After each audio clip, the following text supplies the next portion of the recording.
10ஆம் வீட்டுக்கு உடைய கிரகம் 5ஆம் இடத்திலே அமர தெய்வீக வழிபாடுகள், சாஸ்திரங்கள் இவைகளெல்லாம் நிறைய கற்றறிந்த குணம் உண்டாகும்.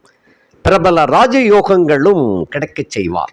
10ஆம் இடத்தோன் 5ஆம் இடத்திலே அமர்ந்தால் புத்திர விருத்தி உண்டாகும். பிரபல சந்தோஷங்கள், செல்வாக்குகள் இதெல்லாம் இருக்கும்.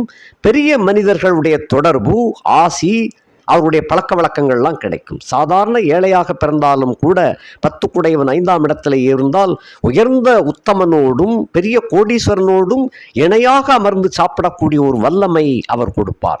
அதே சமயத்தில் இந்த ராஜயோகத்திற்கு அடித்தளமாக விளங்கக்கூடியது அரசாங்கத்திலே உயர் பதவிகளிலே வைக்கக்கூடிய ஒரு யோகத்தையும் நல்ல திறமையான உத்தியோக அமைப்பையும் இங்கே அமைத்து கொடுப்பார். அந்த 10 குடையவன் 5ஆம் இடத்திலே அமர்ந்து இருக்க ராஜயோக பதவி